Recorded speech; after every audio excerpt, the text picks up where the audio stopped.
गजा में मरने वालों की संख्या 70,000 के पार पहुंच गई है।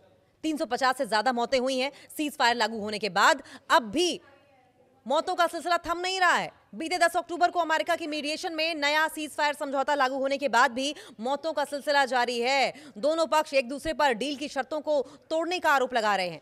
इजराइल और हमास के बीच अक्टूबर 2023 में युद्ध शुरू होने के बाद से गजा पट्टी में फिलिस्तीनियों की मौत का आंकड़ा 70,000 पार हो गया है। गजा के हमास नियंत्रित स्वास्थ्य मंत्रालय ने यह जानकारी दी है कि बीते 10 अक्टूबर को अमेरिका की मीडिएशन में नया सीज फायर समझौता लागू होने के बाद भी मौतों का सिलसिला जारी है। दोनों पक्ष एक दूसरे पर डील की शर्तों को तोड़ने का आरोप लगा रहे हैं।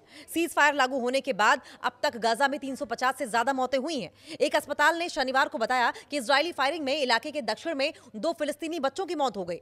गजा में मौतों का सिलसिला लगातार जारी है। 10 अक्टूबर को नवीनतम युद्ध विराम लागू होने के बाद से मृतकों की संख्या में वृद्धि लगातार जारी है।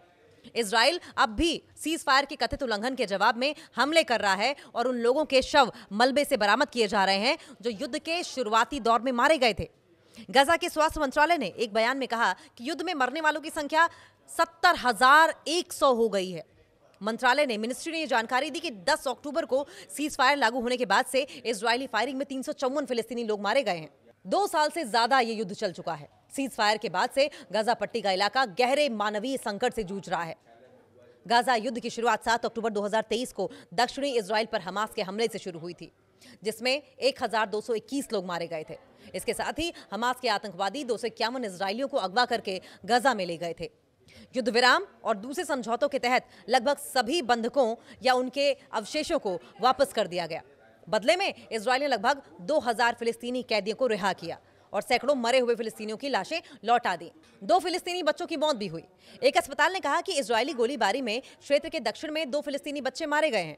हमास के स्वास्थ्य मंत्रालय ने कहा कि पिछले 48 घंटों में गाजा पट्टी के अस्पताल में 2 लाशें पहुंची, जिनमें से एक को मलबे के नीचे से निकाला गया। बच्चों के शव दक्षिणी गाजा में नासिर अस्पताल लाए गए। अस्पताल के कर्मचारियों ने बताया कि 8 और 11 साल की आयु के दोनों भाइयों की मृत्यु उस समय हुई जब बेनी सुहेला कस्बे में विस्थापित लोगों को आश्रय शेल्टर देने वाले एक स्कूल के पास एक इजरायली ड्रोन ने अटैक किया। इजरायली सेना ने कहा कि उसने 2 लोगों को मार गिराया जो इजरायली नियंत्रण वाले इलाके में घुस आए थे। इजरायली सेना ने कहा कि वे संदिग्ध गतिविधियों में लिप्त थे।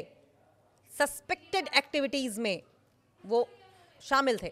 सैनिकों के पास पहुंच गए थे। बयान में बच्चों का जिक्र नहीं था। इजरायली सेना ने कहा कि उसने दक्षिण में एक अलग लेकिन ऐसा ही घटना में एक और व्यक्ति को मार गिराया था। यानी कि कुल मिलाकर इजराइल मानने को तैयार नहीं है और लगातार सीज फायर लागू हो जाने के बाद भी एक के बाद एक सीज फायर का उल्लंघन किया जा रहा है और मौतों का जो सिलसिला है वो थमने का नाम नहीं ले रहा है।